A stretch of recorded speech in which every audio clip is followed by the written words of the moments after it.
Assalamualaikum warahmatullahi wabarakatuh. Perkenalkan, saya Maharani Agustina Arifi dengan NIM 083 dari kelas PKA 2019.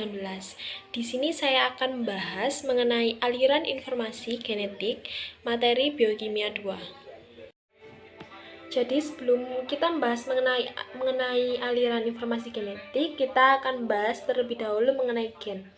Gen ini bisa dikatakan sebagai penurunan sifat, yaitu penurunan sifat dari orang tua ke anak. Itu sebagai permisalan. Bukan hanya sifat secara umum, tetapi juga intelijensi seseorang orang tua bisa diturunkan kepada anak. Contoh, anak memiliki sifat cerdas, dia mampu menangkap ilmu pengetahuan dengan baik. Bisa saja hal itu berasal dari orang tuanya, namun tidak sepenuhnya juga. Gen ini terbagi menjadi dua, ada fenotip kualitatif, ada juga fenotip kuantitatif. Fenotip kualitatif ini contohnya seperti warna tubuh, bentuk sirip, bentuk sisik, dan sebagainya. Kemudian untuk fenotip kuantitatif, contohnya seperti berat tubuh, kandungan lemak, dan persentase daging, dan sebagainya. Untuk informasi genetika sendiri definisinya yaitu informasi genetik yang terdapat pada struktur DNA diturunkan kepada sel anak melalui proses replikasi DNA dan diekspresikan oleh proses transkripsi DNA menjadi RNA yang kemudian dilanjutkan dengan proses translasi di mana RNA ini dikonversi menjadi protein. Jadi, genetik ini memaksa seseorang untuk melakukan recovery, di mana permisalan ada seseorang terjatuh dan dia memiliki luka. Maka genetik ini bisa melakukan recovery dengan menjadikan luka tersebut menjadi kering, karena recovery ini dilakukan dengan adanya protein baru kulit. Jadi luka tersebut bisa segera kering. Selanjutnya ada dogma sentral seperti pada gambar tersebut. Jadi pada gambar tersebut dijelaskan pembentukan protein dari DNA. Untuk pembentukan protein sendiri, nantinya DNA akan mengalami replikasi untuk memperbanyak diri. Replikasi ini terjadi misalkan kepada orang sakit.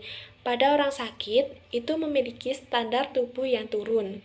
Jadi DNA harus melakukan replikasi agar standar tubuh orang tersebut bisa kembali normal dan tidak sakit-sakitan lagi. Kemudian di samping itu, DNA juga bisa mengalami transkripsi yang terjadi di dalam inti sel, kemudian menghasilkan RNA. Kemudian untuk menghasilkan protein, RNA ini akan mengalami translasi, di mana RNA akan membawa 3 basa nitrogen yang akan mengkode satu kode tertentu.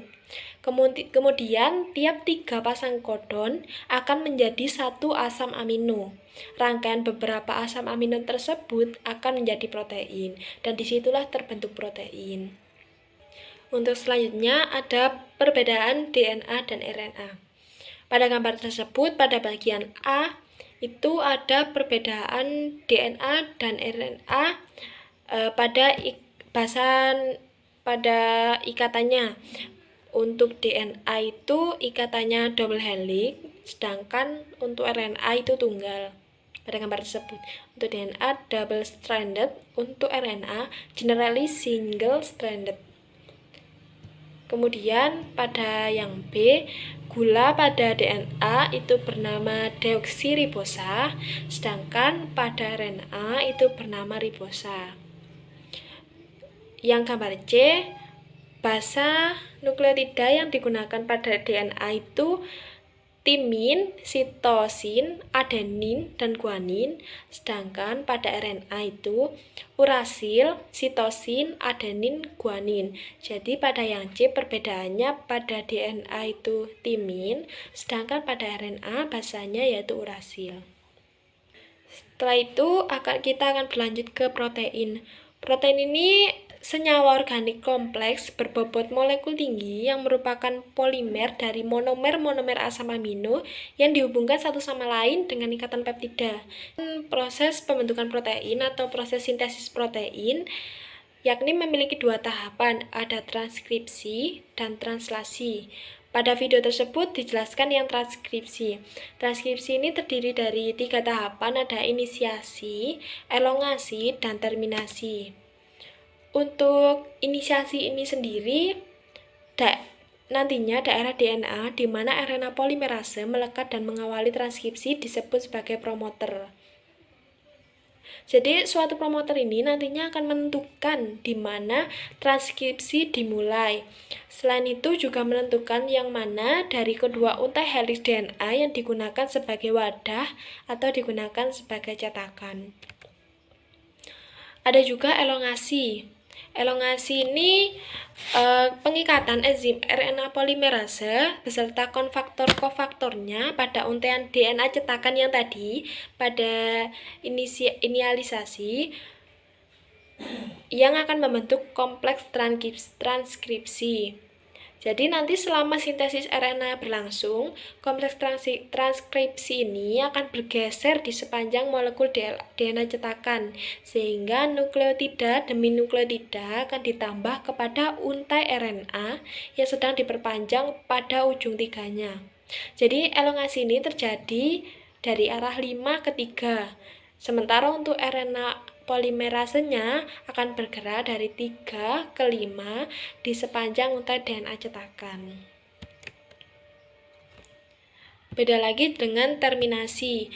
Terminasi ini seperti tepat akhir sinyal. Dinamakan dengan tepat akhir sinyal terminasi, yaitu polimerase mencapai titik terminasi sambil melepas RNA dan DNA. Transkripsi ini berlangsung sampai RNA polimerase mentranskripsi urutan DNA yang disebut terminator.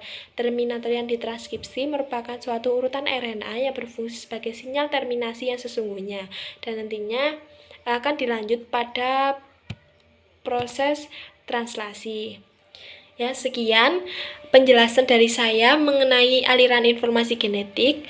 Mohon maaf apabila terdapat kesalahan kata, juga terdapat kekurangan dalam menyampaikan aliran informasi genetik ini. Terima kasih. Wassalamualaikum warahmatullahi wabarakatuh.